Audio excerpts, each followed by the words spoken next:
This is Democracy Now!, democracynow.org, The War and Peace Report. I'm Amy Goodman with Juan Gonzalez. Well, armed men have sabotaged a Salvadoran nonprofit agency dedicated to finding children who went missing 3 decades ago during a time when the United States was backing Salvador's military government.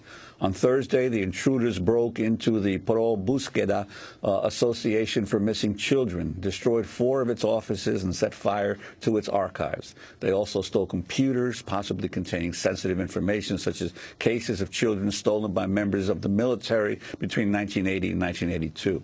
Efforts to investigate those cases have been obstructed by the military's refusal to share DNA records. Shortly after the attack, El Salvador's human rights ombudsman, David Morales, visited the organization and commented on what had happened. On a group that struggles for the community and tries to help victims of armed conflict. We haven't seen this type of attack for a long time. Traditionally, the political purpose is to intimidate, pursue, and destroy information that shows what happened in the past. Morales told the Associated Press the attack could be related to an appeal before the country's Supreme Court that would eliminate amnesty for people who carried out war crimes. And he requested the Attorney General to prioritize investigating the attack. For more, we're going to San Salvador, El Salvador, where we're joined via Democracy Now! Video stream by Monserrat Martinez, who works in the investigative unit of the organization that was just raided and with its files destroyed on Thursday. In Washington, we're joined by Alexis Stoumbelis, the Executive Director of CISPES, the Committee in Solidarity with the People of El Salvador. We welcome you both to Democracy Now! Monserrat, describe what happened in your offices in San Salvador and why this is so critical at this moment as your organization comes, that started with Archbishop Romero. He was gunned down by U.S.-backed military, paramilitary forces in 1980. Why these files were so important that have been destroyed? Good morning. Well, all the files that were taken from our office contain legal information and testimonies of cases of forced disappearance of children during the armed conflict, and for us are the proof to put these cases into the national system of justice in El Salvador. So we are still evaluating the damages and the kind of information they took. But we are afraid that this information could be helpful for us, for our legal department, to put these cases into the legal system. And what has happened in recent months in terms of being able to come to terms with what happened back then that might have prompted people to do this attack? Well, in the last months, there has been some events in El Salvador that are coincidence in the time.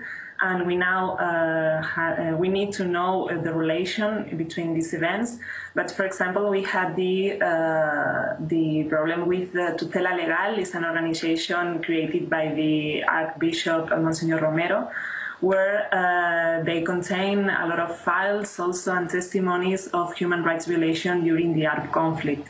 And the actual Archbishop of San Salvador decided to shut down that organization and is not allowed to anybody to obtain that information or those files. That's one of the events. The other one is what will happen with the amnesty law. There is an initiative to put down this law, and now we are expecting the decision of the court. Yesterday we have this violent attack against Pro Busqueda. So, well, we can think that there is a relation between these events, although in our case we need to evaluate first our damages and the kind of information that these 3 men took with them. I want to bring Alexis Stoumbelis into this conversation, Executive Director of CISPES. She's in Washington. Explain the significance of this in terms of trying to find justice in El Salvador for the thousands of people who were killed during the 1980s. Yeah, I mean, one thing that's really important to understand about the amnesty law is, it was put in place in 1993 by the right-wing Arena government. The Arena party, of course, was founded by the father of the Salvadoran death squads, Roberto Davisson. And so since putting in, the law was put in at the end of the war in 1993, just before the UN Truth Commission would issue its report naming that the Salvadoran state or state forces were responsible for over 85% of the 75,000 civilian deaths that occurred during the Civil War. And so it's really important to understand that since that time, literally no one has been brought to justice or brought to criminal charges in El Salvador for any of the human rights atrocities that happened, even, incredibly huge events like the El Mozote massacre in 1981. So it's been this ongoing struggle. People were killed.